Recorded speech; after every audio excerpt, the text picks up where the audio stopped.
In the 2006 World Cup final, Zinédine Zidane ascended to the pinnacle of European and world football for the second and final time.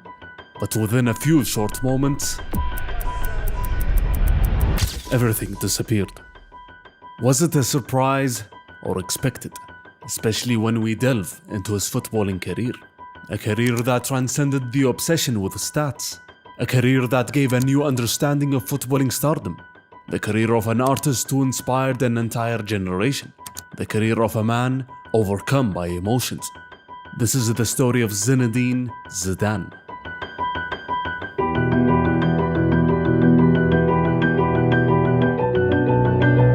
Jamais rien calculé, j'ai toujours fait avec le cœur, le truc de dire tu peux tout travailler.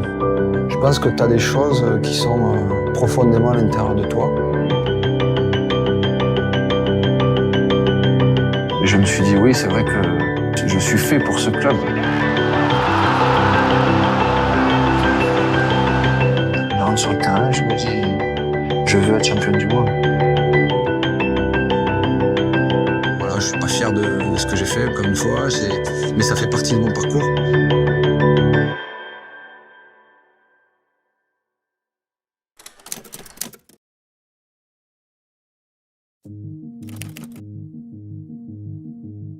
Le Castellane, Marseille, southern France.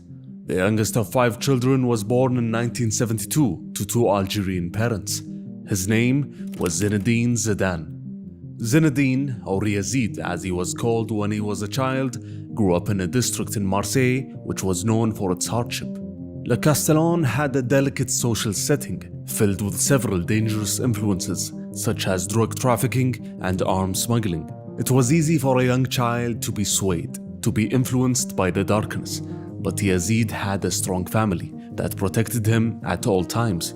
His father Ismail was a strict but fair man. Zinédine talked about his father Ismail and said, "My father taught me everything, but most of all, he taught me the value of respect." This helped him focus on his newly found passion, which was football. In the uneven streets of Marseille, Yazid acquired his world-class technique. It was also there where people around him discovered how impulsive he was. When he came back home early from a match, his family knew that he was sent off from the game and sent back home. In an under-13 football tournament, the final was halted after Zinédine headbutted an opponent. Years had passed, and Zinédine became a teenager with immense technical abilities. He played for several youth clubs in Marseille at that time, as the game slowly became a sport. And now questions were asked by his father Ismail. Can my son be a professional football player? Scouts came and left Marseille without noticing Yazid's talent. He participated in several training camps and tournaments which were aimed to showcase young talent in the region. But Zinédine was not eye-catching enough for the scouts. In comes Jean Varot, a scout from Cannes assigned to watch other players in a youth tournament within the region. He was amazed by Yazid and said, "I saw this kid. He had hands where his feet should have been." Jean brought Zidane to Cannes for a 6-month trial. As scouts wrote down his attributes and shortcomings, he had to work on his aerial game given his height, and he had to work on his tactics and football mind, and he had to improve his physique. But other than that, the coaches at Cannes were impressed by Zidane's footballing abilities and was officially joining the club. In the summer of 1987, Cannes successfully got promoted to the first division of the French league by having a clear philosophy, which was promoting youth talents to the first team. For the first time in Zidane's life, he saw the prospect of being a professional as realistic. Yazid played with the second team straight away, without going through the younger age groups. They wanted him to experience professional football, as the second team was playing in the French third division. Cannes' coaching staff used to always stress the importance of playing within a team to Zidane, but they never drilled out the playfulness and talent with the ball that he had, for the sake of tactical discipline as we see today. And Zidane was different from the other players in his age group in terms of professionalism and attitude, either on the pitch or off it. And Yazid was always willing to listen at all times. One of the key advices he received early on in his career was from the Cannes technical director, Gilles Rampion, as he said to Zidane, "You have to see quickly. You have to know who you're going to pass the ball to even before he received it. His progress was evident, and then it was rewarded with a professional debut in the first team on May of 1989 at only 16 years of age. It was no longer a question asked by his father Ismail.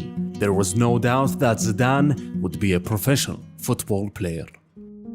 Kahn struggled in the following season, as the manager Jean Fernandez was reluctant to involve young players, which meant that Zidane would have to wait a whole year before he played again in the first team.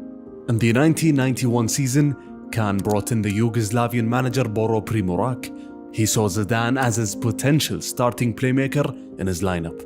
Despite his clear and obvious talent, Zidane had to be mentally strong to endure the challenges of the season in front of him, as after Kahn struggled in the first half of the league campaign, the club received massive criticism, and the youngster Zidane was not immune to them. But results gradually improved for Kahn, as Zidane managed to score his first professional goal in February of '91 in a league match against Nantes.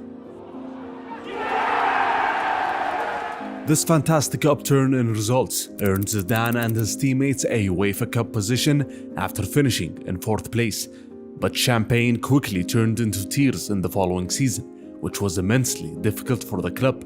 Zidane cemented himself in the starting lineup in the 91-92 season, but found it difficult to cope as the team was not good enough and was relegated to the 2nd division at the end of the season. Zidane was facing again a serious roadblock in his young career. Despite Kahn being relegated and the overall disappointing season, Zidane garnered some attention from other clubs. Marseille had secretly agreed a purchase priority on Zidane a year prior, but the Marseille directors no longer seemed interested in the player after the season he played. The Marseille manager Raymond Gotaz at that time saw that Zidane was too slow. The head of the training academy at Cannes, Gilles Lecombe, didn't want to see Zidane stay in the 2nd division, as he just turned 20 at that time and that may slow down his development. But the club faced difficulties in selling Zidane at the right price. Lecombe started to make some calls. He first called Monaco manager Arsene Wenger, who said that Zidane didn't improve in his last season and declined the offer to buy him. No club was willing to pay the 6 million francs that the Cannes president was asking for young Yazid, which was only around $1 million at that time. Bordeaux came to Cannes to buy 2 players, Jean-François and Eric Guéret.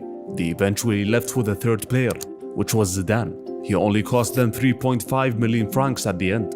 Bordeaux had just gone up to the 1st division after they were relegated because of financial implications, but were now ready to rebuild the team yet again.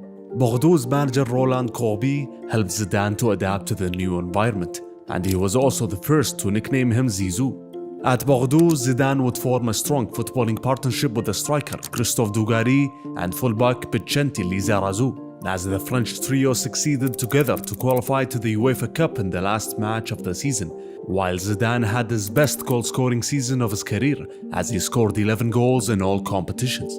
You could clearly see an early version of Zidane's trademark style and playmaking. He was showing glimpses of all the technique and skills that would later make him the best in the world.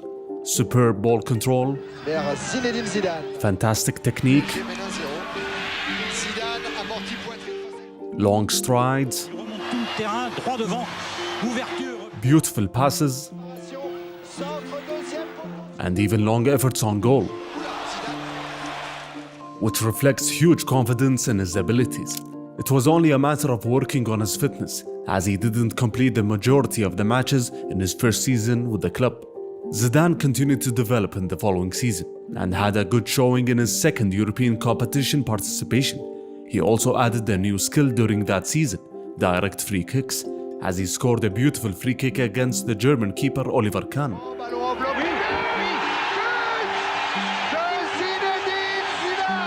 That season also showed us another side of Zizou, a side that lashes out and has a temper, a side that would show when he played in the streets of Marseille as a kid, and that negative side would appear as a result of the beatings he would receive in each match. In his first official match against Marseille, Desailly was playing aggressively against Zidane the whole match, as Zizou finally decided to retaliate. Zidane est un joueur sanguin, Marcel Desailly peut en témoigner. 18 septembre 1993, au stade Vélodrome, Marseille reçoit Bordeaux. The manager Kobe tried to channel this negative energy of Zizou in a positive manner, and that helped Zidane deliver good performances throughout the season, as he won the French League Young Player of the Year award and earned his first official cap for the national team at 22 years of age. He entered as a sub, with Les Bleus losing by 2 goals against the Czech national team, and delivered a debut for the ages. Zidane peut-être. Ah oui, bien joué, passement de jambe, attention, frappe, et but. Oh, celui-là, il est mais, ça vient tardivement, mais quel bon but. Dans la conception, un ballon d'égalisation. Oui, égalisation, encore Zidane, c'est le coup de 2. Ça m'était jamais arrivé de marquer 2 buts dans un seul match, toute catégorie, que ce soit cadet, minime, espoir, donc 2 buts, c'est bon. Despite the ups and downs for Bordeaux in the 94-95 season, the team still managed to qualify again to the UEFA Cup after winning the Intertoto Cup in the summer of 1995. And if ever there was a period where Zidane garnered real European attention, it would be the UEFA Cup campaign Bordeaux had in the 95-96 season. Despite the struggles of the team in the league, Bordeaux managed to get all the way to the UEFA Cup final. The trio of Zidane, Dugarry and Lizarazu played a huge part in that feat. The attention for Zizou started in an away match against Betis in the round of 16, as Zidane scored one of his most famous goals ever. A été suspendu. Oh Zidane! But! But de Zinédine Zidane! Une inspiration extraordinaire à la pied gauche de 30 mètres. It seemed that Zizou improved in each European round, as his next match against the Italian champions Milan is considered one of the highlights of his career, as he mentioned in an interview recently. Despite Bordeaux losing the first leg by 2-0 at the San Siro, and after a battle in midfield with Desailly and Vieira, Zidane and co welcomed the Italians for the second leg at Les Queues and managed to deliver a historic comeback. C'est super, c'est bravo, c'est formidable. Hop de Zidane qui allume Monsieur Caca. Oui, oui, il est beau en pivot. Moi, si Panucci ne revient pas. Ouh là là, Zidane qui va le redonner à Dugarry dans la surface. Frappe et but. Oh, quel but. Super, là là, quel but de Christophe Dugarry. 3-0 pour Bordeaux. That huge defeat was the first time that the Rossoneri would concede 3 goals in Europe in 11 years. Bordeaux would go on to beat Slavia Prague in the semi-finals to set up a final against German side Bayern München. Both Zidane and Dugarry were suspended for the first leg, as Bordeaux lost by 2 goals in Germany and never managed to come back from that in the second leg, as Bayern lifted the UEFA Cup. Zizou managed to finish the season strongly by scoring 2 goals in the last match of the league season against Nantes, and was voted as Player of the Year in France. He was ready to participate in his first official tournament with the French national team in the summer of '96, and through the European Championship. But Zidane was not effective during the tournament, as he had just come back from an injury sustained in a car accident in the beginning of the year and was not at his best. The French team was out in the semi-final round after losing a long and grueling match via a penalty shootout to the Czechs. Zidane couldn't deliver at the level that was expected from him. It was hard to cope with the criticism aimed at the youngster, who was 24 at that time. He had to wait a little bit longer before delivering his best for Les Bleus. Within the European Championship, Zidane made his intentions clear in leaving Bordeaux. Juventus were interested in Zizou for a while, so after long negotiations, the French club agreed to sell Zidane to Juve for 3.5 million euros only.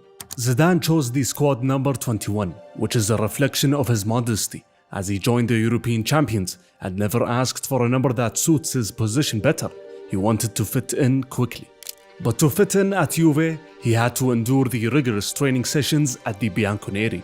Zizou was warned by his French compatriot and Juve player Didier Deschamps about the exhausting training sessions in Turin and about the importance of maintaining high fitness levels throughout the season. And this is all thanks to the famous physical trainer Giampiero Ventroni, who was nicknamed the Marine in Italy. Throughout the preseason in the summer, Zidane was put through the ultimate tests of fitness and later confessed that he was often at the brink of vomiting at the end of these ruthless training sessions. Though Zidane wanted the challenge, that's why he joined the champions of Italy and Europe, but he struggled to adapt on the pitch in the first few months. He was deployed as a deep-lying playmaker in Marcello Lippi's formation, and with him in the midfield were Antonio Conte and his compatriot Deschamps in the Juve manager's 4-3-3 formation. Zizou failed to leave his mark. Italian media outlets started to write negative pieces on the failure of the Zidane transfer. La Repubblica even wrote about the Frenchman and said, a cross-country runner thrown into a pack of possessed sprinters. Even his manager Marcello Lippi dropped Zidane in a match away at Rapid Vienna within the Champions League group stages. Everything changed when Antonio Conte was injured with the national team, which pushed Lippi to change the formation to a 4-4-2. Zidane played in the beginning as a left-sided midfielder, but eventually Lippi found the most suitable position, which was a playmaker behind the two strikers. He was not a traditional number 10, as Zidane would often receive passes deep in his half and would drive forward with the ball into dangerous areas of the pitch. His goal against rivals Inter Milan in October helped erase some of the doubts around his transfer. Zizou would quickly adapt with each passing match, and slowly but surely would prove to be a pivotal player in a team filled with stars. He received the trust of critics and the love of the Juve fans, and helped the team win the Intercontinental Cup against River Plate and win his first ever title in football. He also finally met his footballing idol Enzo Francescoli and traded jerseys with him. I'm not sure what's more valuable for Zizou, the cup or Enzo's kit. Juve went on to lift the UEFA Super Cup as well after beating PSG, but the Bianconeri were aiming for the double just as they did in the previous season, the double of League and Champions League titles. While Zizou was pivotal in Juve winning their 24th Scudetto, the Champions League title was another story. Despite the ever-changing striking options at Juve that season, with the struggles of Del Piero and Boksic with injuries and loss of form as well, Zidane on the other hand was a mainstay in that team behind the strikers, and his first ever career appearance in the Champions League was a huge success. After showing out in the group stage and quarterfinals, Zidane's real arrival as a star in this Juve side happened in his match against Ajax in the semi-finals. After Juve won the first leg away, Zizou had a performance to remember at the Delle Alpi, as the Frenchman showcased all his abilities that night: skill and technique,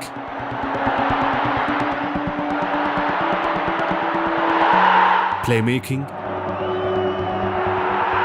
and a cool head in front of goal.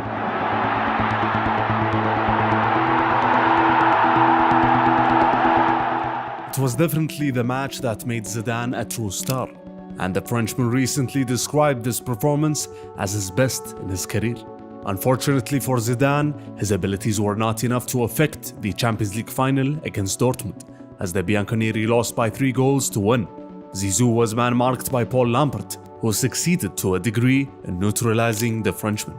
Overall, it was a successful first season for Zidane in Italy.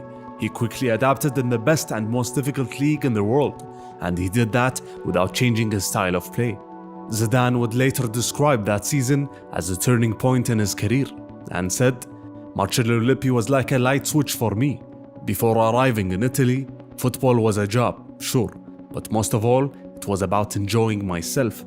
After I arrived in Juve, the desire to win things took over and never left me." Zidane continued where he left off in the following season. With the arrival of Atalanta striker El Pippo Inzaghi, Zidane would form a dangerous trio with Del Piero and Inzaghi up front, which was considered the most dangerous trio in the league. That season, Lippi relied on a free-flowing attack rather than a tight defense, as Juve were top goal scorers in the Italian league. Zidane thrived in this formation, scoring 11 goals and provided 15 assists in all competitions within the season. Zidane was given more freedom to roam and influence matches, just as he did in France.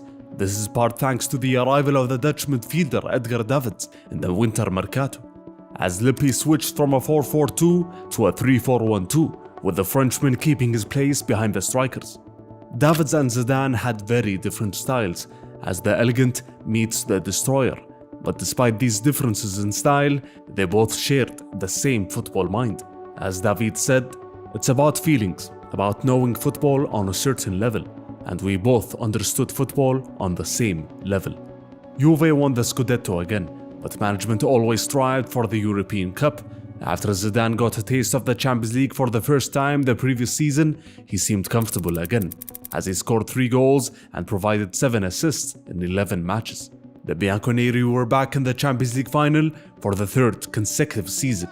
Zidane, destro, ed è rete! Zidane arriva il 4-1! In a pivotal away match against Dinamo Kiev in the quarter-finals, Zidane provided a hat-trick of assists to both Inzaghi and Del Piero. One of those assists was an outrageous piece of skill that reflects Zizou's confidence and ingenuity.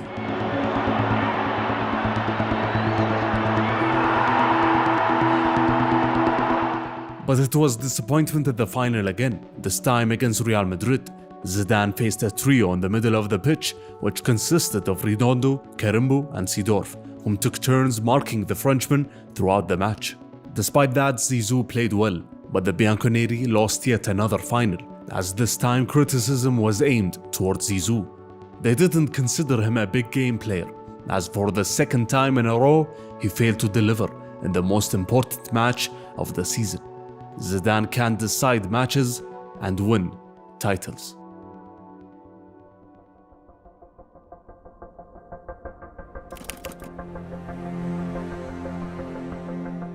France were hosts of the 1998 World Cup, but far from being favorites.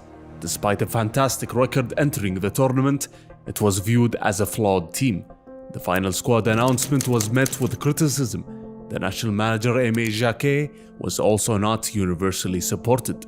It was clear that they had to prove themselves with each match in the tournament.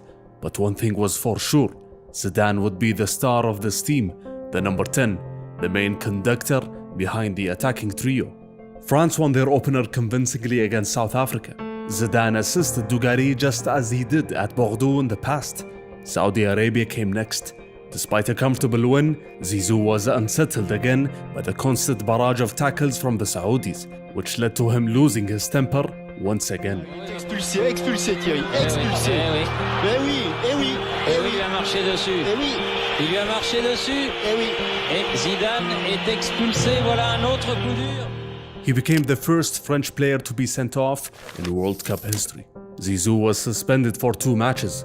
The first match without him was straightforward, as Les Bleus was already through to the knockout round. But the round of 16 match without Zidane was a tough task. France faced Paraguay. Zidane was in the stands, helpless and frustrated. After a goalless draw in regulation time, the 2 teams went to extra time, and with the penalty shootout looming, the breakthrough for Les Bleus finally came. It was now time for Zidane to continue the objective. It was time to prove himself yet again. The next match was against the Italians. Zizou focused on the defensive collective and was tightly marked by his Juve teammate Pisotto, who didn't give him an inch. With no goals from either team, the match went to penalties. Zidane decided to take the first spot kick, and he converted it successfully. With both the French and the Italians missing one each, it all came down to Di Biagio for the Azzurri in the last kick, and he missed. Les Bleus were in the semi-final round. They faced a tough Croatian team that won against Germany by 3-0. The Croatians scored first, but France managed to come back thanks to a rare double by defender Lilian Thuram. Thuram again! Well, can you believe it? Les Bleus were in the final. Despite the team doing well and reaching the stage, the skeptics of Zidane were not silenced. France played 370 minutes with Zizou and 224 minutes without him because of suspension. Dugarry scored, Lizarazu scored, but apart from a successful penalty in the shootout against Italy and a single assist from a corner, the opener against South Africa, Zidane didn't deliver what was expected. We know he has the talent, the skills, the mastery of the ball, but as the previous seasons had shown us, he still doesn't deliver when asked on the biggest of stages. He had to prove that wrong against Brazil in the final. Although Brazil had their issues behind the scenes, the mystery behind Ronaldo's illness The media attacks on the Brazil coach Zagallo and his limited style of play, and the overwhelming support for the French, it felt that Brazil had lost the match before it even started. But Les Bleus still had to go out there and win. In the 27th minute, Emmanuel Petit took a corner, and in a single moment, Zidane's career was forever changed. Petit. Zidane! Lift off for France! Zidane, usually a restrained man, had felt euphoria. Jumping above the sponsor rails, it was an out-of-body experience. And the man they love to call Zizou has given France the perfect start. A second corner to truly kill the match, and in another second, Zidane's entire life was forever changed. Zidane!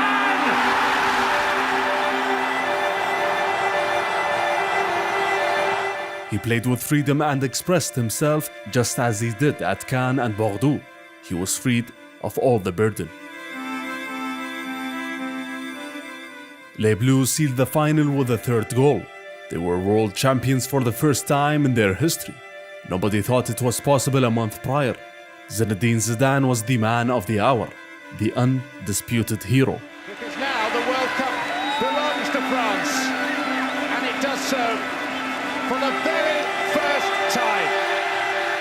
The party started in the Parc des Princes and continued in the streets of Paris and all around France.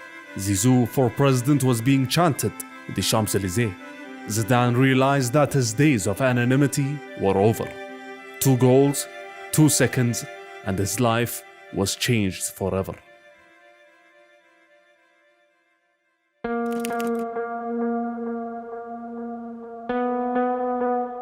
The 98-99 season started as all Juventus seasons start, full of ambition and hope as ever. But it was one of the most disappointing seasons for both Zidane and the club. The season started well as Zidane was awarded the Balón de Oro for his contributions throughout the calendar year of 98, and especially for what he did at the World Cup. But the positives of the season end there. In November, Zidane would receive a red card against Inter, which was like the signal for what's to come.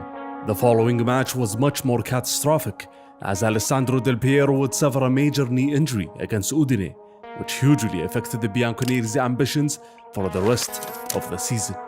Bad results continued all the way to February for Juve, when Marcello Lippi decided to step down from his position after a locker room kerfuffle with Deschamps and disagreements with management. He was immediately replaced by a young Carlo Ancelotti. Despite the failure in the league, the Bianconeri managed to get all the way to the semi-final stage of the Champions League, the title Zidane has long been waiting to lift. After a 1-1 draw at Old Trafford against Man United, Zidane dropped a hint to the English reporters, which escalated into a big story on the eve of the second leg. Zidane told the English press that he has friends in Spain and his wife's family were there as well, and that he would like to play there someday. Juve owner Gianni Agnelli was asked about Zidane's comments and said, "Zidane is not suffering from homesickness, he is suffering because he's under the control of his wife." As always, Zidane didn't respond to these comments and played a good match in the second leg against United at the Delle Alpi. But Juve were eliminated as Man United were destined for greatness that season. The Bianconeri ended the season trophyless and finished in 7th position in the league. As for Zidane, whom injured his knee back in March, suffered a relapse in May, and the Frenchman decided to do surgery on it, which made him miss around a month or so. But he would be ready for the beginning of the 99-2000 season.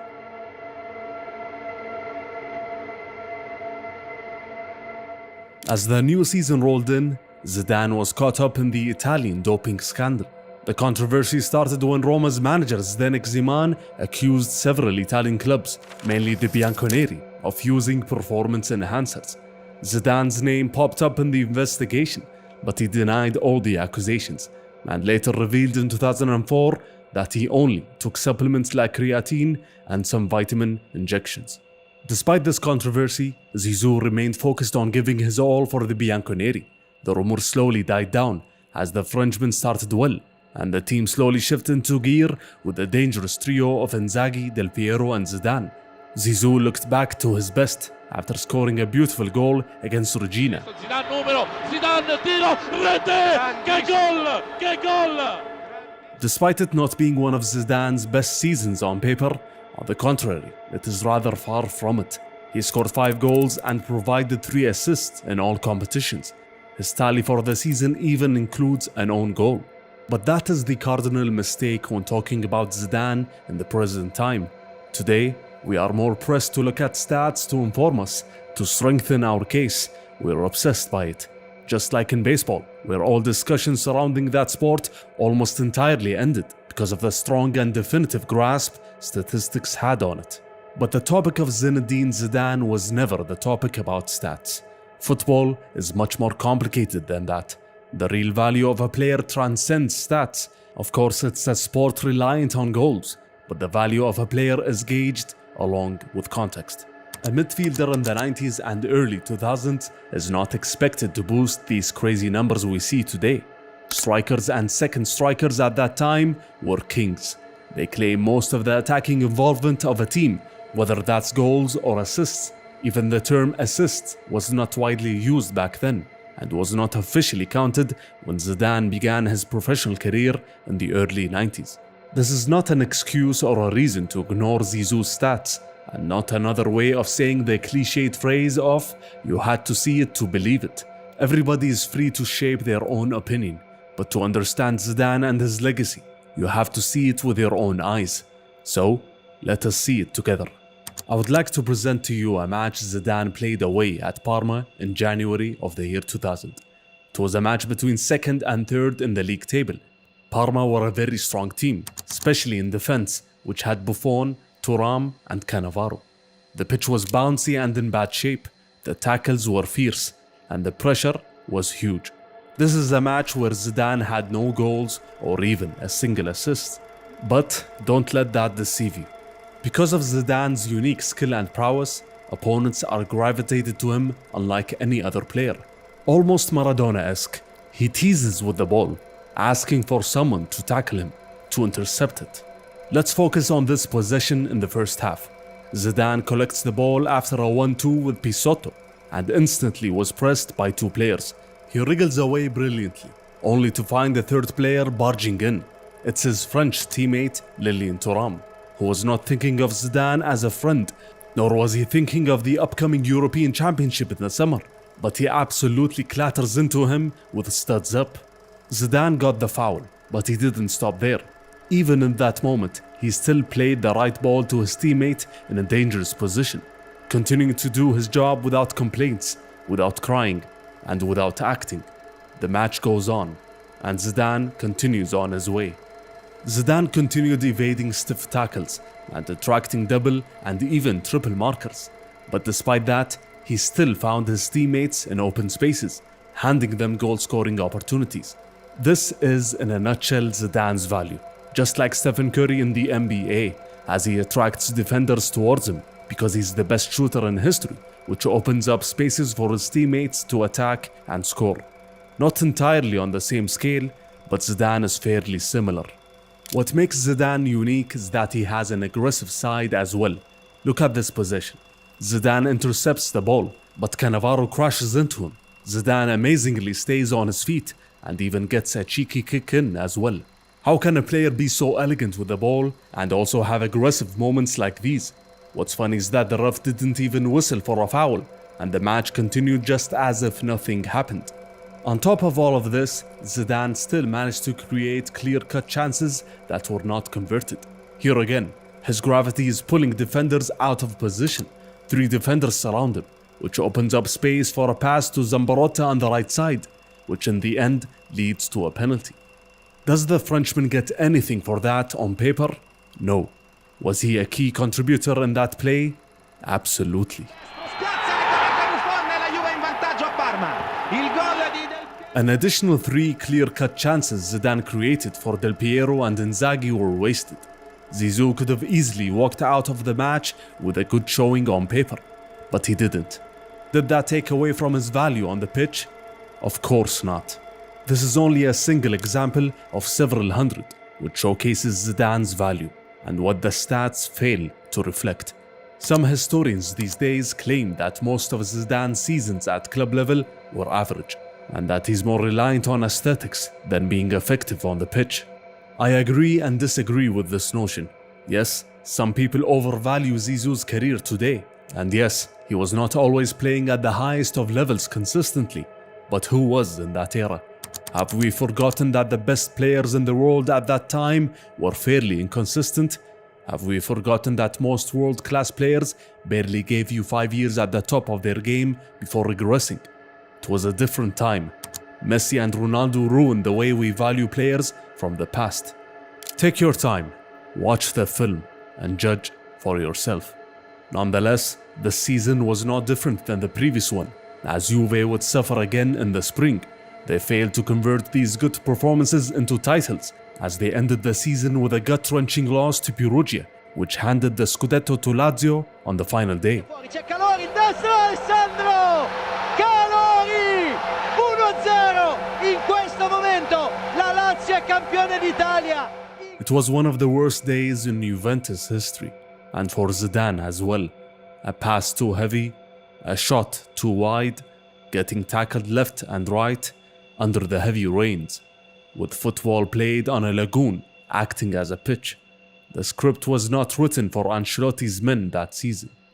Zidane turned to the French national team for inspiration and success again, this time in the summer of 2000 in the European Championship in Holland and Belgium.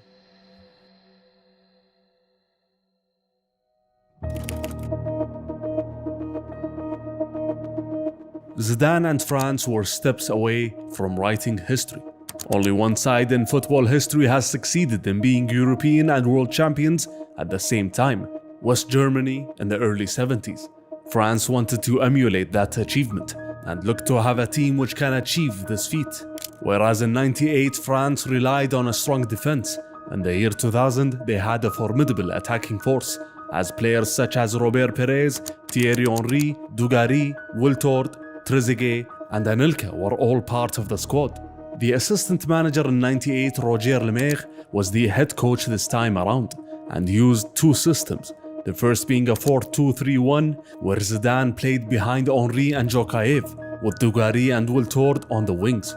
The head coach also used a 4-3-1-2 sometimes, with Zidane behind the quick attacking duo of Anelka and Henry, and with three defensive midfielders behind him for support. This tournament was special, as it was somewhat a battle of number 10s. Francesco Totti, Dennis Bergkamp, Rui Costa and Zidane all played well throughout the tournament. The European Championship also proved to be the Frenchmen's finest showing on the international stage.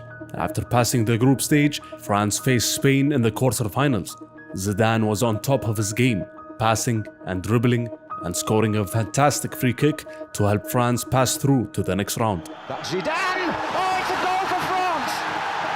Zinédine Zidane! But his best showing was no doubt against Portugal in the semi-final stage. It was a prototypical Zidane performance: elegance, control, skill, playing to the fans. He even participated in some hard defensive tackles. All of this under pressure, as France were behind by a goal after the first 20 minutes. The match extended to extra time following a Thierry Henry equalizer in the second half. Zidane managed to score the golden goal in the last minute through a penalty. The final was set: Italy versus France. It was not the best match for Zidane, as the Italian defense was tough to crack and he was effectively marked by Dimitri Albertini. France needed speed on the wings to neutralize the Italian defense, and Henry was electric. Zidane had to drop deep to receive the ball and try to influence the match. Despite that, he managed to create some dangerous chances. France won thanks to another golden goal, this time through Trezeguet. Zidane was a European champion. His international accolades were complete, and maybe he finally silenced his last set of critics. He had delivered on the biggest of stages yet again.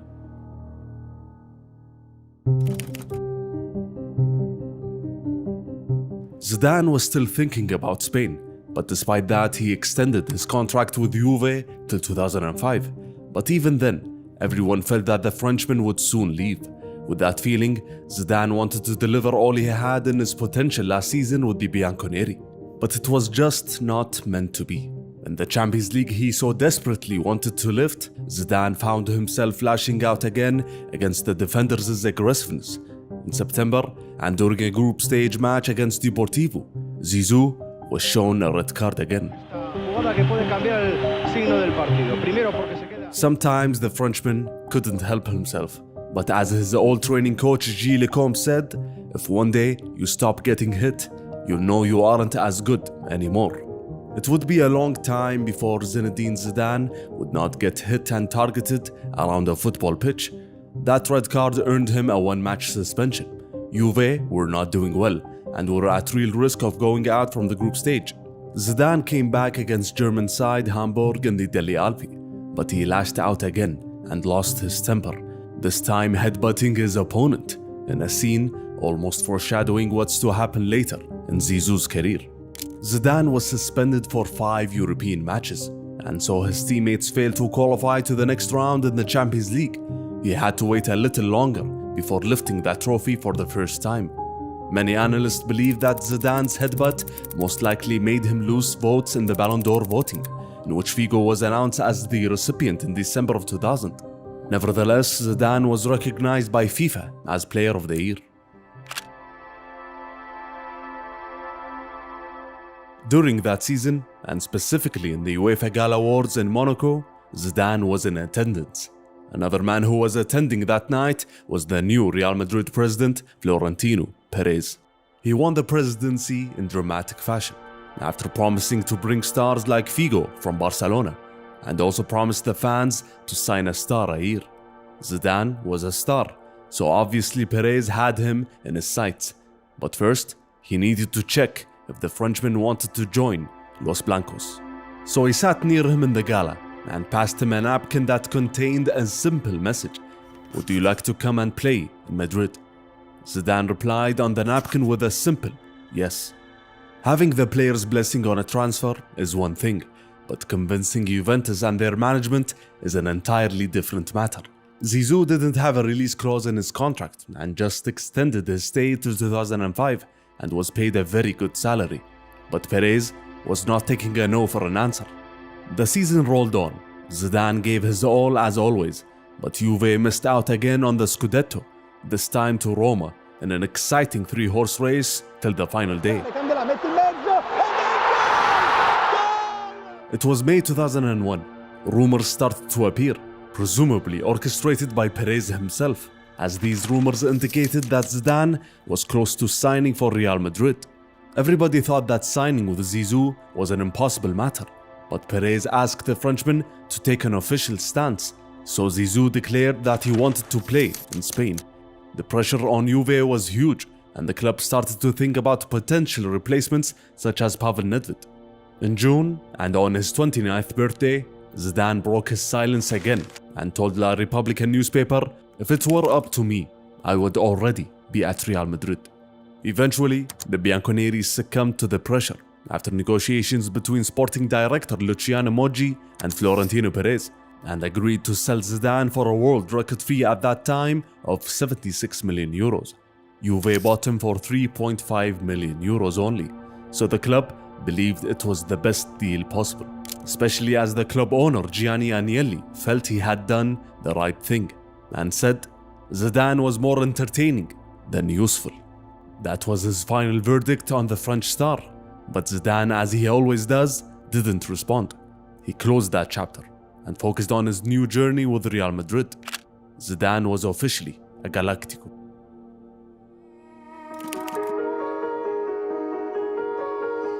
Playing with the Italian giants Juve is one thing, but being a Galáctico at Real Madrid in that moment of time was levels above anything that Zidane experienced in the past in terms of fanfare and media attention. Attention that Zizou didn't like.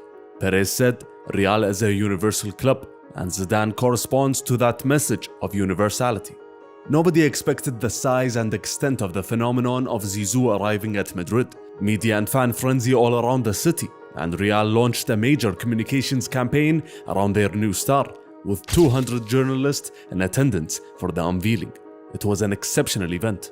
Zidane, modest as ever, chose the number 5, as the number 10 was already taken. It was the number he wore 14 years prior at one of Marseille's youth clubs. That kid that didn't attract the attention of scouts was now a Real Madrid player. But the first few months were not easy for Zidane. He was not comfortable with this type of crazy attention around him. Additionally, the anti-Madridism was spreading around the other Spanish clubs. Real was considered the enemy to be beaten at all costs, an opponent too rich, too pretentious, that needed to be brought back to earth. And it worked. The pressure on Los Blancos and the Frenchman was huge. Zidane's debut against Valencia was far from his best. He was being tackled left and right and was tightly and aggressively marked throughout the match. They always said that La Liga would accentuate Zidane's expressive style and would suit his unique set of skills, but clearly other Spanish clubs were deciding to prepare against Real Madrid differently. Valencia's French defender Jocelyn Angloma, who played with Zidane at Euro 96, said, "There is no doubt about Zidane's quality, but all of the demands on him make it hard for him as a person. In Spain, everything related to Real Madrid is important, to a much greater extent than in Italy. So when the best player in the world arrives, it's crazy." Madrid continued delivering poor performances in the league. They only won 2 out of the opening 9 matches, sitting dangerously in 15th position. This is despite Zidane scoring in 4 consecutive matches for the first time in his career. What made matters worse was Madrid winning their opening 4 Champions League group matches without the Frenchman, who was suspended for 5 matches from the previous season. Media criticism was at an all-time high, and some felt that Zidane didn't adapt to the manager Del Bosque's system. Zizou replied and said, "I understand the fans' expectations, but I've only been here for 2 months. I signed for 4 years and not 2 months." The Frenchman needed time to adapt and focus. He also admitted to not being in the best shape possible, so he worked extra hard in training and built some chemistry with his teammates. Slowly but surely, Zidane would adapt, and Madrid were back on track and on winning ways. Zidane was more comfortable now, more than he ever was in Italy and at Juve. As he said, "I'm free here, and it's a lot more fun." Despite the pressures of being a global star, Zidane was enjoying his football on the pitch, and Madrid were taking full advantage of that, jumping all the way to the top of the league in the second half of the season, qualifying to the quarterfinals of the Champions League and the Copa del Rey final. The manager Del Bosque felt relieved to see Zidane fit in. Zidane confirmed his happiness and said, "Apart from the French team, Real is the best team I've ever played in. There are so many quality players. It's the team of my dreams. I wanted to play a happier kind of football, and I found it." Zidane would confirm that joy with a fantastic goal against league challengers Deportivo La Coruña.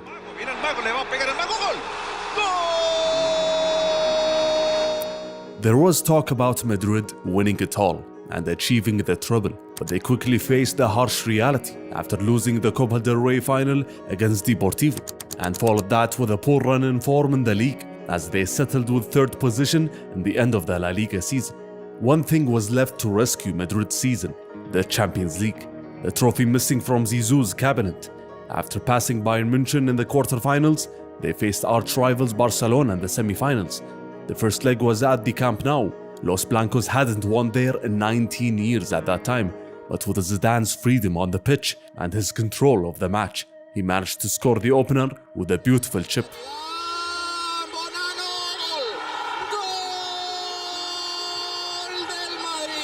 Then Steve McManaman scored the second. Barcelona failed to come back in the second leg, as Madrid went to the final to face Bayer Leverkusen at Hampden Park. It was a vastly important match for Zidane. He was determined to finally win it, and said before the final, "I have the inner strength to win this game, and won't accept anything else." Raúl opened the scoring, but Lucio equalized immediately. It was a tough match as both teams had limited chances, until Zidane decided to seal it in his own unique way.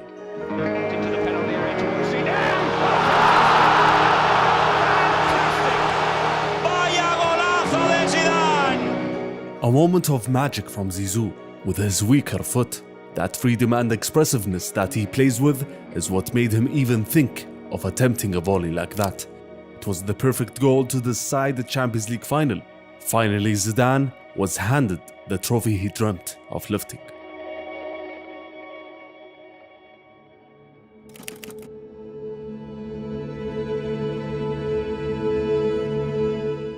Les Bleus entered the 2002 World Cup as a strong favorite to retain the cup again, but the French coaching team made some huge errors before the tournament co-hosted by Japan and South Korea started.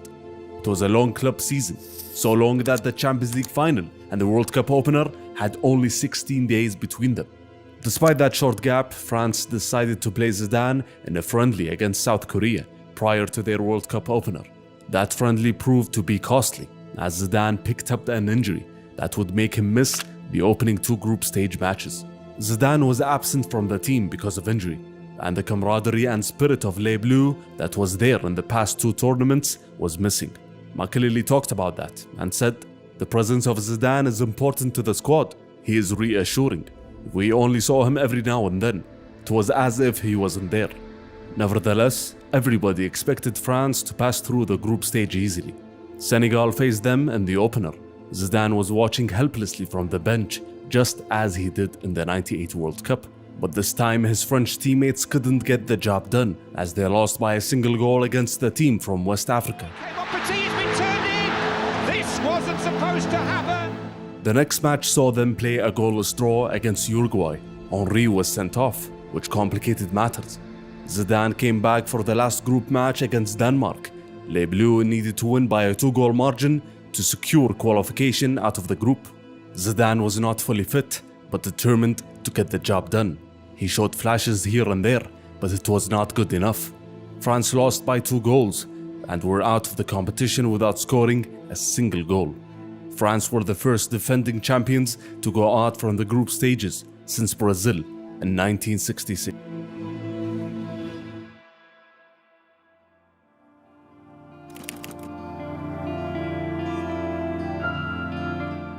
The 2002-2003 season was the season Ronaldo arrived at Madrid from Internazionale.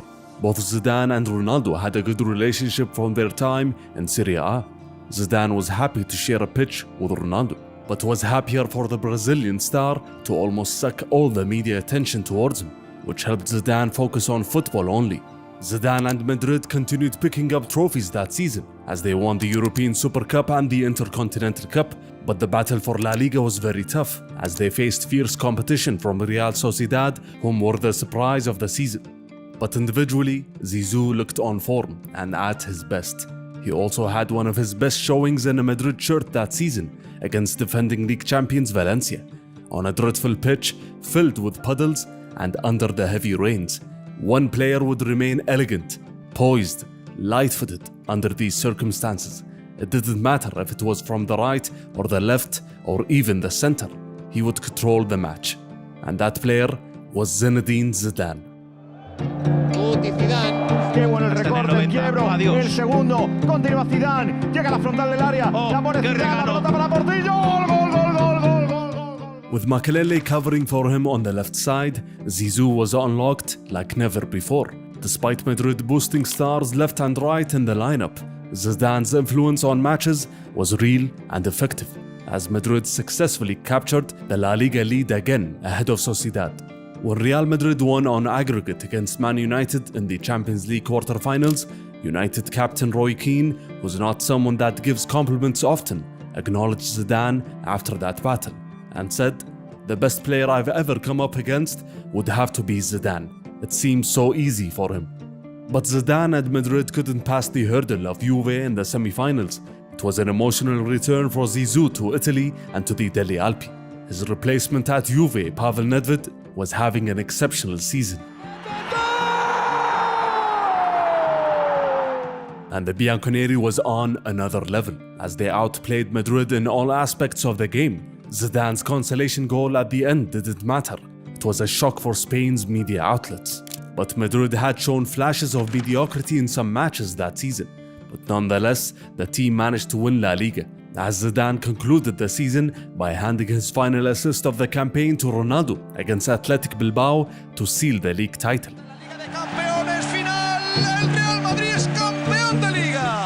But the celebrations quickly turned into a revolt. Internal politics opened up many cracks within the team. Del Bosque was surprisingly fired.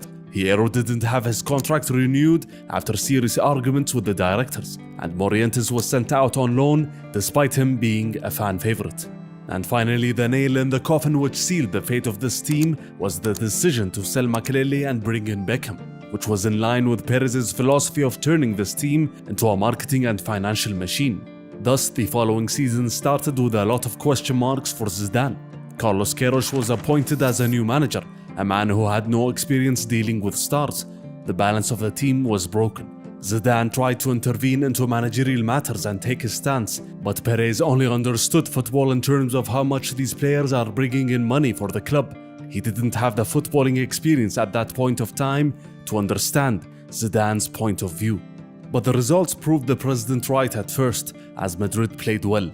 Zidane was also in very good form, but these positive results were not supposed to last all season, as this team was not constructed to last the whole campaign. At the halfway point, their season took a huge turn, and their form took a huge dip. The ups and downs of that season was showcased in their two legs against Monaco in the quarterfinals of the Champions League. The first match at the Bernabeu showcased Madrid and Zidane at their best. Zidane dazzled in midfield, scored a goal, and assisted Ronaldo as well, as Madrid won by 4-2. The bad side of Madrid was evident in the second leg. Tired legs all around the pitch, Monaco capitalized, as the Madrid loanee Morientes came back to bite his former team, and then Juli scored a decisive goal to kick the Spanish champions out of the competition. Zizou also displayed two sides of himself that season. An example of both these sides came against the same team, which was Deportivo. In the first match in December, Zidane was dictating everything in the match. His second encounter against Deportivo at the end of the season in May, Zidane was physically shattered and received 2 yellow cards in the first half and was sent off for the 12th time in his career and for the second time in a Madrid shirt. This inconsistency of the whole team cost Madrid, as they ended the season trophyless and exhausted. Zidane talked about that period and said, "It was the worst time I've had at Real. Physically, we couldn't do it anymore. We'd lost everything in a month and a half."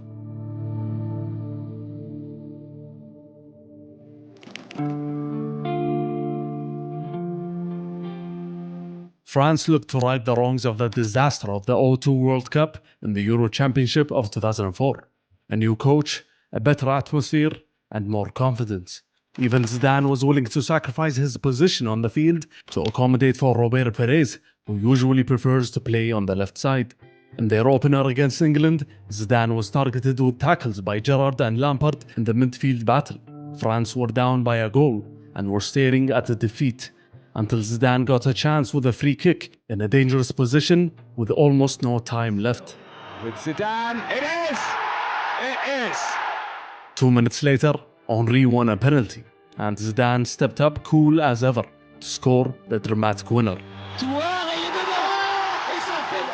An amazing win for Les Bleus, but their performance was not convincing at all. Their second group match against Croatia proved that view, as they drew 2-2. Their last match of the group stage, France were much more convincing, as they won against the Swiss by 3-1. But all of France's weaknesses showed in their quarter-final clash against Greece, as they were eliminated by a single goal. Zidane was very frustrated with his teammates after the match and said, "We could have played differently, but there was a lack of harmony. Is it a sign that a cycle is coming to an end? We'll have to wait and see." What was Zidane actually hinting at? French newspaper Le Parisien mentioned an anti-Zidane plot hatched by Arsenal's French players. They specifically named Henry and Perez in their report. They reported that Henry was annoyed by the lack of passes he received from Zidane, which is not a new topic, as since Henry gained a starting spot in the national team, he didn't fit in with Zizou's style of play, as Zidane preferred to play at a slower pace. In contrast, Henry preferred a fast pace and quick counterattacks. In all cases, Zidane and France experienced a new setback, and now he was thinking of taking a very big decision. In July, the French coach Jacques Santini was replaced by Raymond Domenech, a decision that was unpopular at that time. The appointment of Laurent Blanc or Didier Deschamps would have been far better received. A month later, Dominic met with Zidane to discuss his plans to overhaul the French setup and bring back some professionalism to the side. Zidane was not against this change, but he was not up to the new challenge, and so in August of 2004, he officially announced his international retirement. Donc c'est vrai que ça a été difficile, quoi. C'était pas facile de donner une réponse comme ça du jour au lendemain. At 32 years of age and after 93 international caps, Zidane's decision was final and meticulously planned. He didn't take it lightly. But what does that mean for his club career with Madrid? Is he thinking of taking the same decision and hanging up his boots in the next couple of years?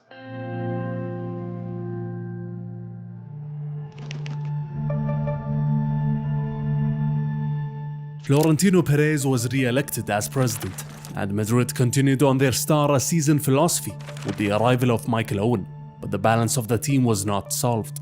Despite that, Zidane was still happy at Real Madrid.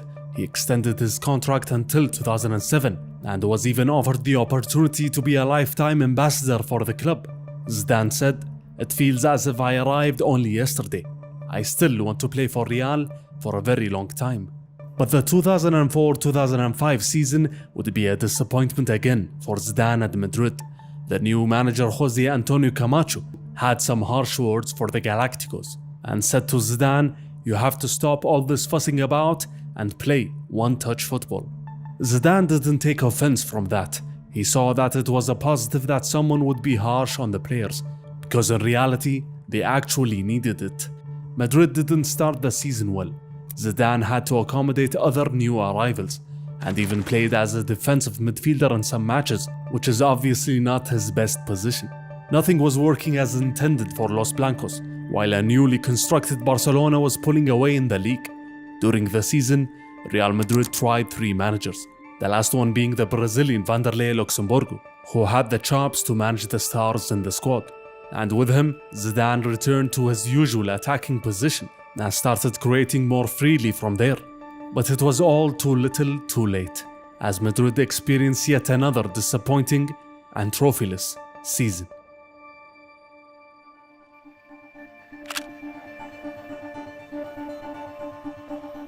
These dreadful seasons with Madrid created a void within Zidane, a void he wanted to fill by reversing his decision to retire from Les Bleus in August of 2005. On va dire pas un mot sympa, mais qu'il y a que les cons qui changent pas d'avis. Donc voilà, aujourd'hui j'ai changé d'avis et je suis fier de le faire. The announcement was surprising because Zidane was not a man to go back on decisions, but he was persuaded to come back thanks to the French coach Raymond Domenech, who visited Zidane several times in Madrid during the season and told him that he was counting on him. French captain Patrick Vieira also had a hand in his return, as he helped convince both Thuram and Makelele to come back as well. But Zidane had some clear terms for the coach. He would only play in specific positions, either behind the strikers or on the left. He will never play on the right. In return, Zizou would comply with Domenech's terms that he set when he took over the national squad. Zidane talked about his decision and said, "I needed the France team. It's not about calculations. I worked on my desire, my soul, and what's deep within me." Zidane didn't want to have any regrets about the national team that gave him the best moments of his career.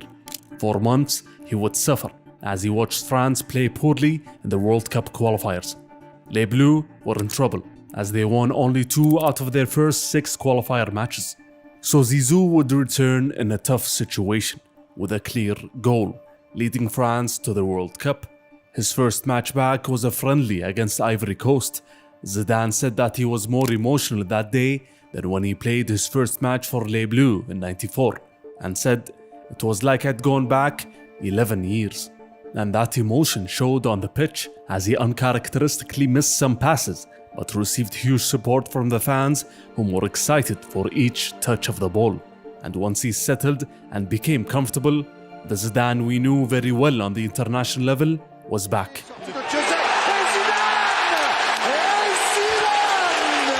France won the match and was ready to tackle the rest of the World Cup qualifiers. Zidane looked fresh and focused, and that had a massive effect on Les Bleus as they went on to win 3 out of their last 4 qualifier matches and topped the group to officially qualify to the World Cup.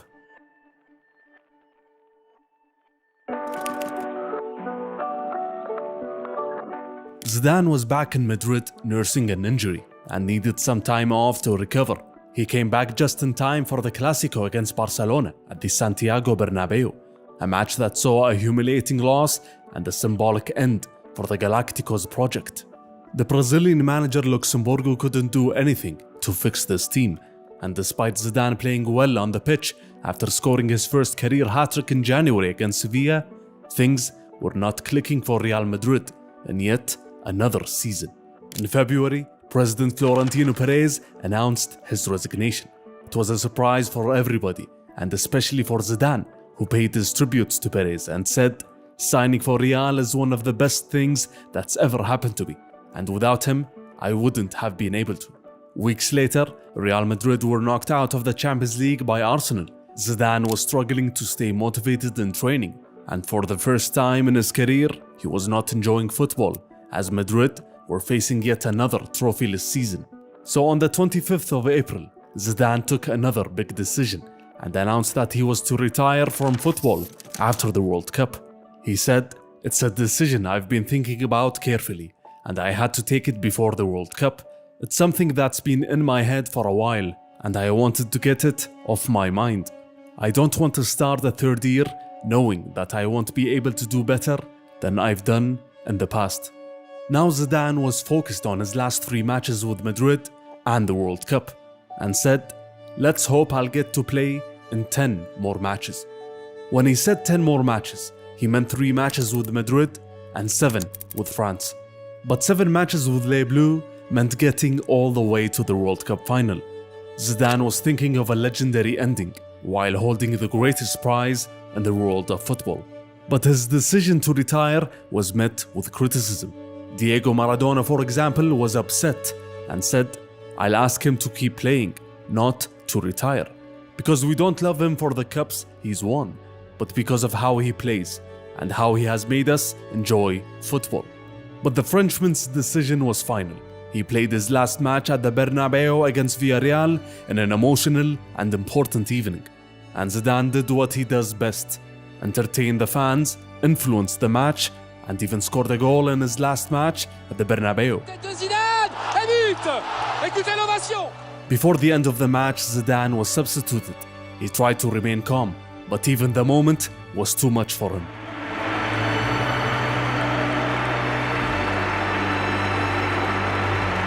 His last match with Real Madrid was away against Sevilla, as he scored yet another goal to officially conclude his legendary club career.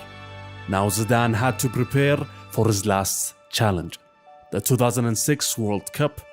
Will he succeed in achieving the perfect finale?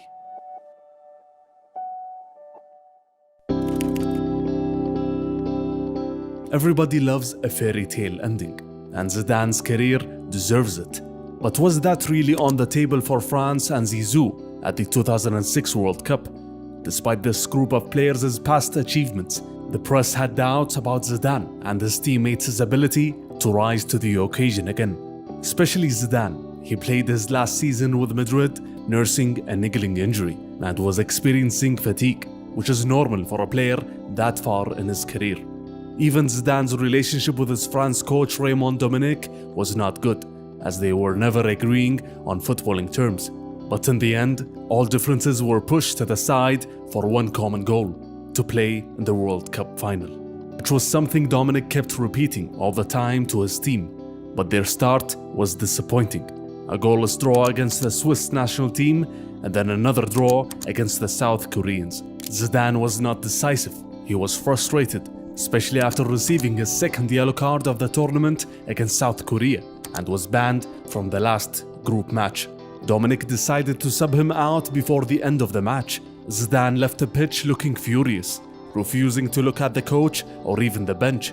Les Bleus had to win against Togo to go through, and they succeeded in scoring 2 goals without reply to go through as runners-up of the group.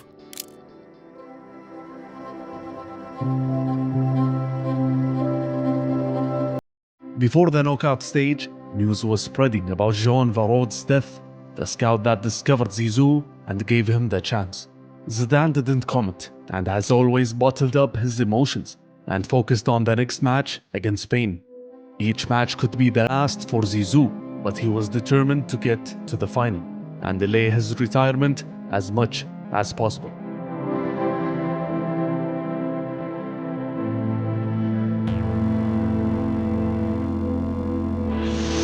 Deuxième poteau, le but du grand bien pour État, pour Zinédine Zidane, c'est magnifique, le but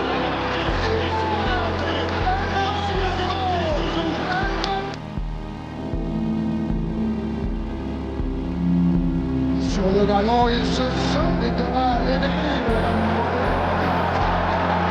Oh, et encore ce double contact pour servir à Vidal. Fort, c'est bien.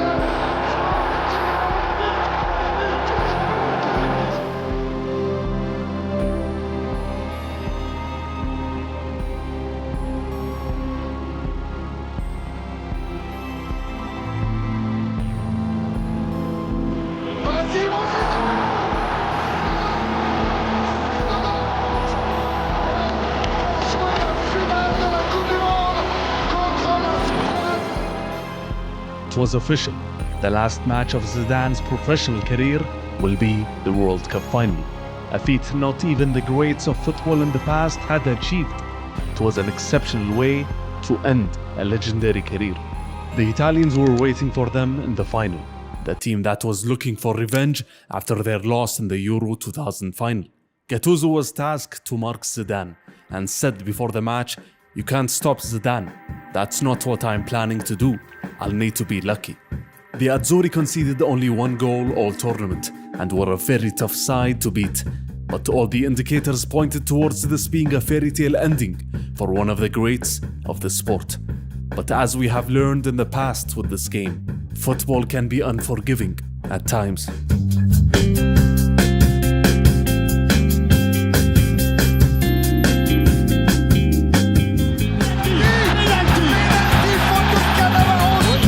Au maximum 3 peut-être, c'est parti, la Panenka, est-ce qu'elle est dedans? Elle est pas dedans, elle est pas, oui elle est dedans. Pronto ad andare Pirlo, il secondo palo, il pallone arriva!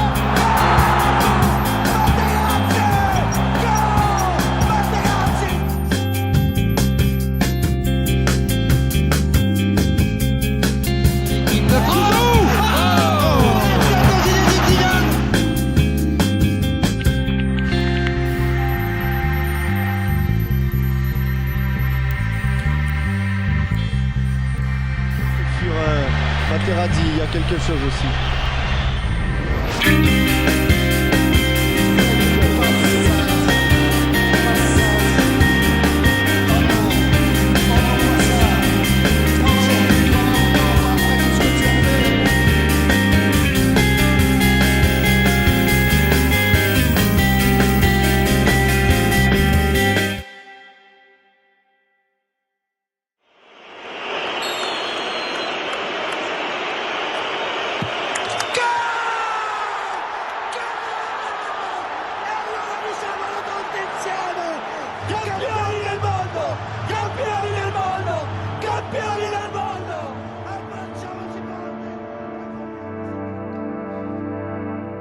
Vous pouvez les redire ou parce que tout le monde a envie de savoir ce qui a été dit. Avec la maman, la sœur, enfin. La maman, la sœur. Et puis c'est des mots très durs quoi. Voilà, moi je suis un homme avant tout et je vous dis il y a des mots quelquefois qui sont plus durs que des. J'aurais préféré à la limite me prendre une droite dans la gueule qu'entendre ça. Ça je tiens à le dire haut et fort, surtout parce que c'est vrai que ça a été vu par 2-3 milliards de téléspectateurs et des millions d'enfants qui ont regardé ça. Forcément, auprès de eux, je m'en excuse et je le dis haut et fort. Vous excusez auprès d'eux, mais est-ce que vous regrettez réellement de l'avoir fait en tant qu'homme face à un Non mais justement, adversaire? en fait, je peux pas regretter mon geste parce que regretter mon geste, ça voudrait dire qu'il avait raison de dire tout ça. Je peux pas dire ça. Je m'excuse auprès de tous les enfants et de toutes les personnes qui ont vu ce geste parce que c'est des gestes qui sont pas tolérables. Regretter ce geste, ça veut dire qu'en fait, il avait raison de dire ce qu'il a dit. Et non, il n'a pas raison de dire ce qu'il a dit, surtout pas. Maintenant, je vous dis, mon geste, il est pas pardonnable. C'est pas ce que je suis en train de vous dire là. Je dis juste qu'il faut sanctionner le vrai coupable. Et le coupable, c'est celui qui provoque. Merci au football et merci à tous les gens qui ont pu soutenir cette équipe de France et qui m'ont bien sûr par la même occasion soutenu.